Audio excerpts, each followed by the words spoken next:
você precisa lidar com a diferença, porque isso é inerente à espécie.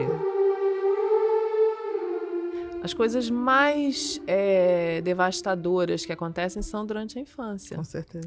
O abuso sexual e a negligência emocional. Negligência emocional que também é um gravíssimo. abuso. Também é uma forma de abuso, né? São negligência física, negligência emocional, abuso físico, abuso emocional e abuso sexual. Exatamente. São os 4. 5. 5. Físico. Físico. Não, negligência psicológica. Negligência física, emocional, negligência física. Abuso sexual, abuso físico e abuso emocional. Então, são as 5 formas de abuso e de traumas na infância que são... eu estava vendo um dado outro dia que falava que 30% dos transtornos na vida adulta estão associados com esses traumas na infância. Então, e aí você para pensar, né? Você larga a criança... E aí você chega em casa exausta, né? E ainda tem que dar conta da demanda, porque a criança vai vir com tudo em cima de você. Suporte. Com toda a razão. Com certeza. Você está exausta com toda a razão, né? E você está cansada e você tem que prover um monte de coisas. Então, assim, não é culpabilizar ninguém, é olhar para essa construção social e como a gente tem que repensar isso tudo, né? Então, não está certo. Não está certo fazer isso. Não, eu acho que a gente tem que mudar o pensamento das crianças sobre o que é família. Porque a humanidade é uma grande família. Deveria ser. Exatamente. E aí a gente entra, eu acho isso muito legal, porque me incomoda muito ver algumas pesquisas que falam assim, porque a gente gosta do que é parecido com a gente, né?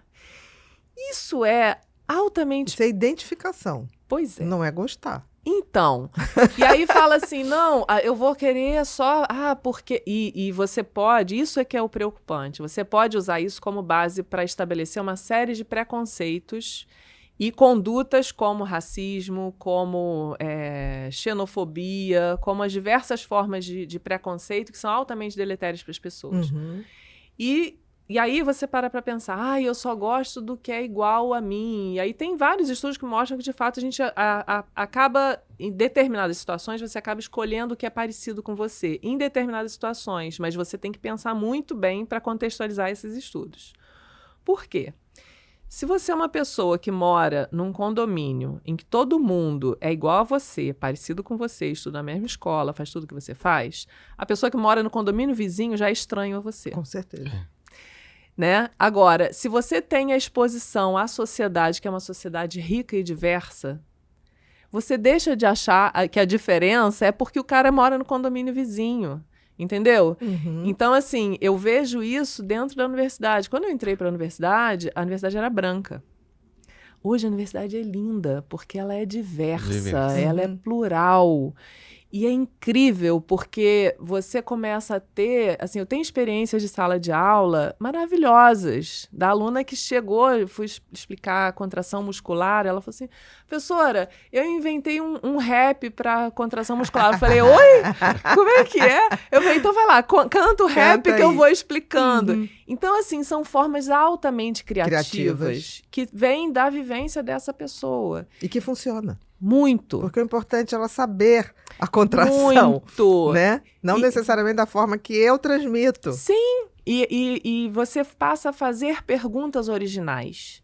Então, é aquilo, se você tem um problema e você tem 5 pessoas iguais, né, com todo o background social, as respostas vão ser a mesma. A probabilidade de inovação é muito reduzida. E aí você tem, por exemplo, artigos que mostram que as empresas em que a diretoria é diversa, elas são, inclusive, mais lucrativas. Sim, porque a inovação, a criatividade é uma das coisas mais lucrativas que existe. Sim. E aí quando você alija, né, das posições, especialmente as posições de poder e de liderança e de representatividade, se você alija uma parte enorme da sociedade, pessoas negras, pessoas LGBT, pessoas indígenas, quilombolas, enfim, pense... Até pessoas com transtorno mentais, porque Sim. a psicofobia também é uma discriminação absurda. É uma coisa, é dificílimo. Então, assim, você precisa lidar com a diferença, porque isso é inerente à espécie. Com certeza. né? E a gente, o que é o diferente, né? Tudo depende do seu nível de comparação. Então, tudo assim, depende do meu quintal, né? Tudo depende do seu quintal. Meu quintalzinho, quem frequenta o meu quintalzinho, né? Pois é. Depende se eu abro a porta para a diversidade do meu quintal. E aí você pensa assim em crianças que vamos pensar na adolescência durante a pandemia. Você passa a não conviver na rua, porque você vai... Na escola, em nada. Em nada, é só virtual. E você vai só para sua bolha. Então, você passa a não conseguir dialogar, você não consegue ver a vivência do outro, né? Assim, um dos projetos que eu trabalho que eu amo é um projeto de extensão, né? Projeto de extensão é quando você faz um projeto voltado para a sociedade, especialmente para as escolas públicas. E aí, falando sobre a desconstrução de estereótipos. E aí, eu converso muito com eles que, mas, professora, como é que a gente vai desconstruir esses estereótipos? A gente tem que conviver, a gente tem que ter representatividade, né?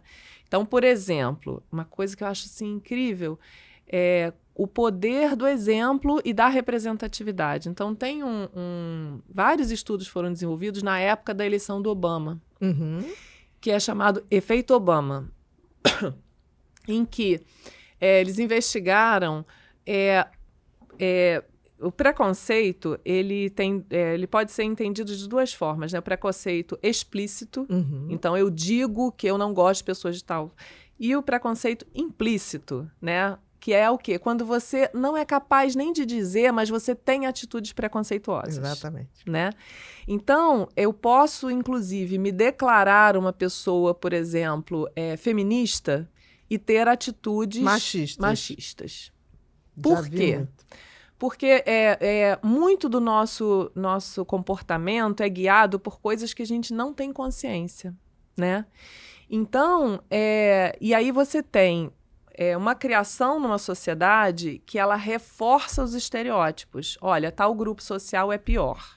Né? Sei lá, mulheres... Por exemplo, um estereótipo socialmente construído, que mulheres não seriam boas para matemática.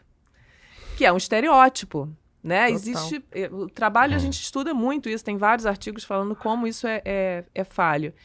E aí eu, por mais que seja uma mulher feminista, eu posso ter atitudes de preconceito contra mulheres nas exatas, né?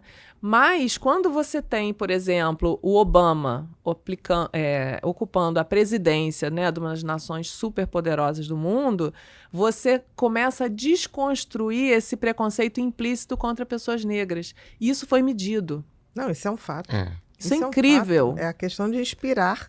Exato. Inspirar possibilidades, inspirar sonhos que podem se realizar. Sim. Né? Isso é fundamental que ocorra. E aí a gente fala, isso é representatividade. Então você tem que ter mulheres em posição de liderança, você tem que ter pessoas trans, você tem que ter pessoas negras, você tem que ter pessoas de diversos grupos, backgrounds sociais. Exatamente. Não tem como. Porque é vantajoso, porque elas têm o direito de estar lá, né? E porque isso representa uma forma de estímulo e desconstrução, né? Reconstrução desses estereótipos importantíssima. Não, se fosse por...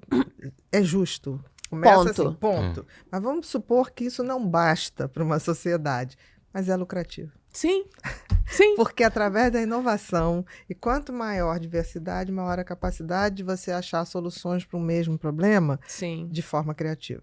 Exatamente. Então, assim, é lucrativo, é uma burrice. Sim. Se não for pelo senso de justiça, que seja pelo senso de lucro. Sim. É terrível falar isso. É horrível. Mas, assim, pelo amor de Deus. Mas isso convence muita gente. É um fato. Exatamente. Isso é um fato. Então, assim, então é uma coisa que a gente também discute muito. E aí, pensando esses preconceitos, né, e na exclusão social, né? Então, se você parar para pensar, por exemplo, que... Exclusão, se a gente for levar para aquela coisa da rejeição, é uma dor. É uma dor. É uma dor. Tá ligado. Individual. Exatamente. E aí, se você pega, por exemplo, digamos que pessoas brancas, tá? Que são pessoas que têm um preconceito positivo quanto a desempenho acadêmico. É um preconceito positivo. Se essa pessoa vai fazer uma avaliação, por exemplo, uma banca, né? Essa pessoa vai aumentar o nível de estresse, por quê? Toda vez que eu estou sob risco de ser excluída, então eu estou sendo avaliada, eu estou sendo julgada. Eu estou com risco de ser mal avaliada e de ser excluída daquele contexto. Eu falo, não, você não é tão legal assim. Qualquer pessoa diante de uma banca vai se estressar e vai aumentar os hormônios do estresse. Vai, não tem jeito. Se essa pessoa é uma pessoa de um grupo estigmatizado, digamos que eu seja mulher sendo julgada por homens, meu estresse vai... E aí eu ativo aquela rede de dor. E como é que você tem um bom desempenho? Não tem. Você vai paralisando. Não, eu acho até que tem. Eu acho que as pessoas submetidas... Algumas, não é a maioria. Os mais resilientes. É isso que eu ia falar. Eu ia falar isso. Porque tem alguns que, através da dor, eles se superam mais ainda. E que eu admiro profundamente. Muito. Agora, todos os outros que não chegaram lá. São mais resilientes. Não, eu adoraria ter um banco de talentos. Com certeza. E identificar, porque pessoas rejeitadas, resilientes, eles são capazes de tudo. Eu adoraria, não sei como é que um banco não investe nisso. Porque, assim, é para garantir o futuro de liderança financeira dos próximas décadas. E as pessoas não olham isso.